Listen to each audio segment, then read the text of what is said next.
everybody, Brimstone here, and I hope you're having an absolutely fantastic day. Welcome back to the channel. In this video, I'm coming at you with some dire news about Marvel Comics and your Marvel Comics going forward. And if this is true, it is doom for any sort of physical media for Marvel.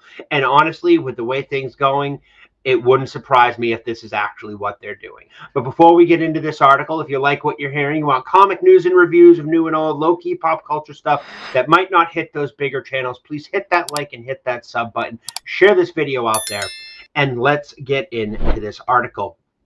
So Marvel Comics moving to Webtoon by 2030. Rob Liefeld says, believe it. There's a lot of cosmic book news, and we'll scroll down here. And okay, so this is an update of it. Last week, Marvel exclusive Disney is less interested in publishing, and Comics is looking to license out the books over doing in-house publishing. But let's get into this article.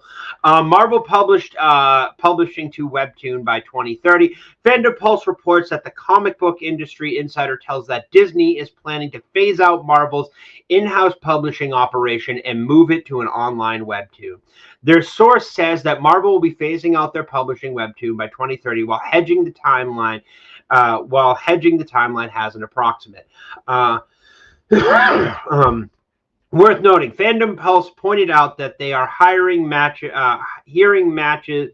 What they are hearing matches our own reporting that Disney is less interested in publishing and wants to license Marvel Comics out rather than produce books. Now that's something to hold on to for the future. Rob Liefeld says, believe it. Rob Liefeld responded to the report on X with 2 words, believe it.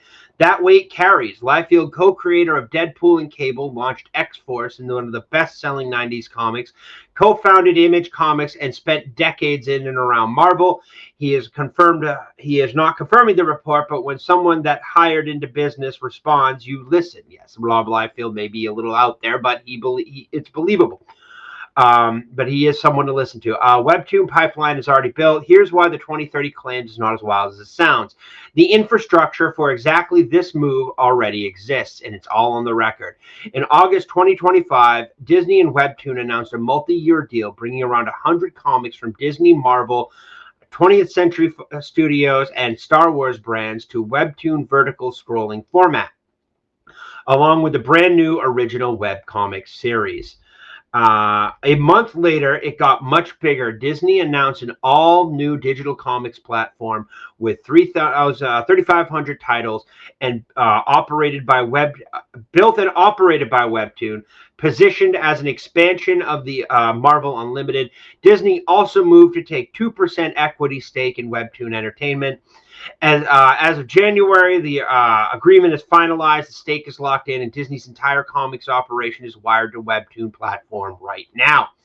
If the company wanted to phase out in-house publishing by the end of the decade, this is currently exactly what the run would look like. There's Alien, there's Cap, and I don't know what that is, Vader, and obviously Star Wars.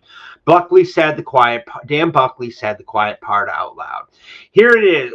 Here is the detail that ties it all together. At New York Comic Con last fall, the Marvel executive on stage walking the audience through Webtoon push was Dan Buckley, explaining how Marvel issues get chopped into vertical scrolling episodes and how companies was calling the original artist for permission for reformatting their pages. That's a big deal. Buckley even said the day is coming when people making Marvel comics are artists who grew up reading Webtoons, reading and creating Webtoons. This is the same. Buckley is now on his way out, and Kevin Feige's TV and animation chief, Brad Wonderbaum, put in charge of comics. Yep, see, they put a TV and animation guy in front of this. I did a video on this before. A former Disney music executive, Dan Abdo, installed as general manager. The man who set up the Webtoon transition is leaving, and the people replacing him come from music and television, not publishing. There's absolute Batman right there. DC went in another direction. The Fandom Pulse source added one more thing, that DC has been said that DC had been headed down the same road, but instead doubled down on absolute Batman. That tracks with the record. DC ran into Webtoon experiment with the popular Wayne family adventures. Then the Absolute line exploded in print and took the market share crown from Marvel for the first time in a century, and it's got Absolute Batman animated series greenlit. We broke down how the Absolute Batman timeline is outside.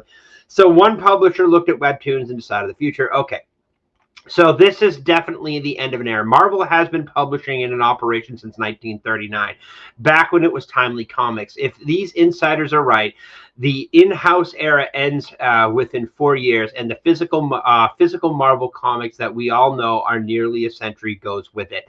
The question is simple for readers. If physical Marvel comics ends in 2023, do you follow Webtoon for the full background, get the exclusive stuff? So this is unbelievably dire news for Marvel. I should have seen the writing on the wall with this. I didn't know about the Webtoon, but now that it's doing Webtoon and the music and the TV guy in charge, it 100% makes sense. We will not have comics going forward, at least physical and outsourced. What does this mean for the stories that we love? It means that we're going to either have to sub, or we are just going to have to stick with our back issues. But this is more important. All of Marvel doesn't print a lot of trades. They don't reprint things. They put it out there. Oh, that's it, done. And this is happening more and more with Marvel. And this would explain why. Disney is the one calling the shots. Marvel is just a name. The people who made it, the people who loved it, the people who worked there, everything like that have been quietly ushered out, phased away, or have died. It is Disney. They only have the Marvel name, and they want everything gone before 2007 when they bought it. They don't want people to remember it. They don't want people to think about it. They don't want any of that because they want it theirs. They want everything that came before them so they can always say it was always ours. We never bought it, like Netflix does with many movies, which is why Netflix wanted Warner Brothers. They could say Netflix brings you Casablanca and shit like that. It's all about branding. It's all about that. They want to own it. They want to erase and revise whatever came before it, so there was nothing else before them. And this is a common theme with all big businesses. And here's the worst part. It's going to happen. There is nothing you can do to stop it. You can check out them. So right now, buy your back issues, buy your trades, buy everything that you can before this happens. Because once it does, you will not be able to get those for any sort of reasonable price. Buy your House of M trades, buy your Old Man Logan trades, buy your omnibuses for Marvel, buy it all because it is going. And you need to start doing it now. 4 years before this is implemented, supposedly. And honestly, I've already started grabbing shit. I started making out a list when I heard this one. But yeah, no, that's all I have in this video for you today. I do appreciate you coming through. If you did make it this far, I'd honestly love to hear your thoughts and opinions on this in the comments below. That would be absolutely fantastic. And thank you so much for watching. Hit that like and hit that sub button. Share this video out there, and I will catch you in the next one. And as always, happy reading.